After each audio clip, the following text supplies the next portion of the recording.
Over spring break, students enrolled in 2 different classes got the chance of a lifetime to expand their knowledge of education in other cultures. The International and Cross-Culture Education and the International Dimensions of Physical Education classes went to Jamaica. I got the chance to talk with Dr. David Stoloff about what made Jamaica the best learning environment for this trip.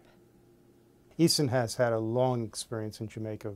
About 150 teachers in the Montego Bay area are graduates of Easton. Easton had a cohort program, 3 cohort programs, and helps teachers in Jamaica who needed to have bachelor's degrees earn their bachelor's degree through Easton. So we had a long history of graduates and friends in Montego Bay area. So when we were interested in taking our own students to learn about Montego Bay and Jamaica and schools in that area, we relied on our friends, and our friends invite us to come and open their schools to us, and where we spent 3 days this year.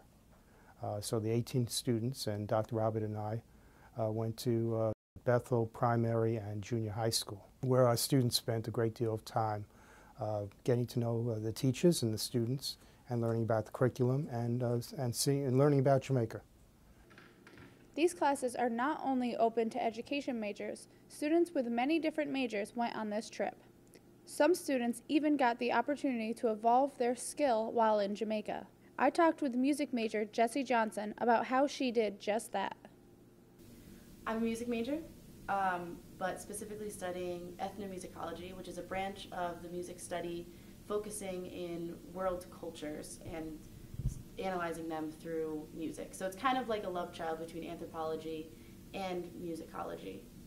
I heard about this trip, saw a flyer for it, kind of impulsively put my deposit down, and then I went to Jamaica, and it was like one of the best weeks ever. And during my time there, I was really blessed with the opportunity of peeking into their culture musically. So music is such a huge part of the Jamaican culture because it's how they learn.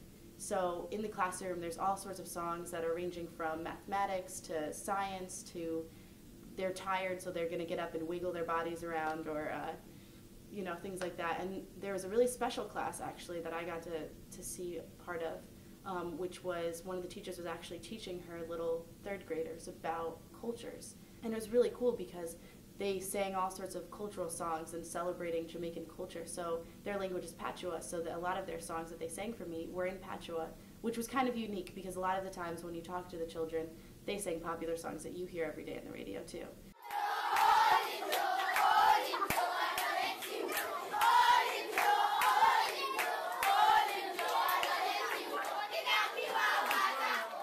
So it was a really cool opportunity that I got to see because not only was I looking at the education system, but I was also looking at the music and how that played such an important role in the lives of all these people. And I got to speak with the teacher of that class, and she was just really amazing and really talking about just like how important music is in their culture and what it means to her. And it was just an amazing experience. Students weren't the only ones to have an enlightening experience. Teachers did too. Dr. Darren Robert, another professor who went on this trip, said it has always been his dream to go to Jamaica.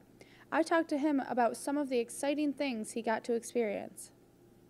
I've been a teacher in the United States for many years, and the appreciation for the way people teach in Jamaica was incredible for me.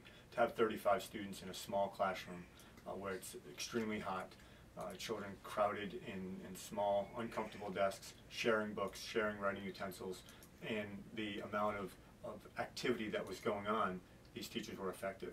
It was wonderful to see how children responded to them, and they were able to learn even in a very distracting environment where we in this country would call impossible to learn in, they were learning.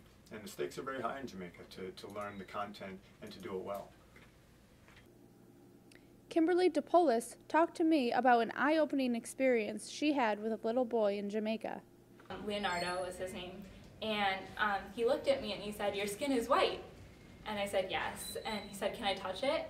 And I said, "Sure." So I let him touch my skin, and Then he said, your hair, it's brown. And I said, mm-hmm. And he touched my hair. He said, it's so pretty. And I said, thank you. And then he said, what color are your elbows? And I showed him my elbows. And he said, what color are your toes? And we looked at my toes and my knees and my calves. Yes, he said the word calf. And my ears and my nose and my eyes and my eyebrows. And at the end, he kind of just looked at me and he said, we're pretty much the same. Like, almost like he was disappointed. But that hit home to me, because here's a 5-year-old teaching me the greatest lesson you could ever learn in life, that we're all people, and it doesn't matter that my hair is brown or my skin's white, but we're all people. So. The trip was an amazing success for all of the students who participated. This class will be offered again in the fall and winter sessions. I'm Jenn Silva, reporting for News 22.